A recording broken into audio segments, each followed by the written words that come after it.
ভিডিওটা একটু লক্ষ্য করে দেখলে তাহলে আপনি বুঝতে পারবেন আমার এই চায়নার বোনটি এখানে কি করতে আছে। ভাই আমরা তো পছন্দের মানুষকে সবসময় গিফট দিয়ে থাকি, কিন্তু গিফটের সঠিক নিয়মটা কী রকমের দেওয়া যায় সেটা হয়তো আমাদের কাছে জানা নাই। আজকে ভিডিওটা শেষ পর্যন্ত দেখে যান তাহলে আপনি বুঝতে পারবেন। দেখেন একটা ফোমের সাহায্যে কত সুন্দরভাবে একটা গিফটের বক্স তৈরি করতে আছে। আসলে ভাই কিছু অদ্ভুত কাণ্ড, চায়নাদের না দেখলে বোঝা যাবে না। দেখেন আমার চায়নার বোনটি কত সুন্দরভাবে গিফটের একটা বক্স তৈরি করে ফেলাইলো। এদের অদ্ভুত কিছু বুদ্ধি না দেখলে আপনি বুঝতে পারবেন না এদের হাতের মধ্যে কতটা কাজের যোগ্যতা থাকতে পারে। দেখেন ভালোবাসার মানুষকে আমরা তো অনেক সময় গিফট দিয়ে থাকি। দেখেন আপনি যদি এই নিয়ম যদি গিফটে দেন, আপনার ভালোবাসার মানুষে খুব খুশি হয়ে গিফটটা কিন্তু আপনার কাছ থেকে নেবে।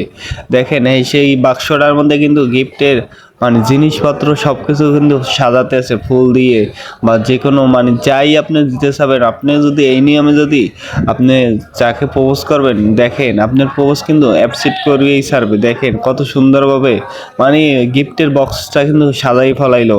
ভিডিওটা সবাই বেশি বেশি করে শেয়ার করে দেবেন, আরেকটা ভাই জানি দেখতে পারে। যারা পছন্দের মানুষকে ফুল দিতে চান বা যে কোনো গিফট দিতে চান, আপনারা কিন্তু সঠিক নিয়মে এই কাজটা কিন্তু ব্যবহার করতে পারেন। দেখেন কত সুন্দর কমপ্লিট হয়ে গেছে।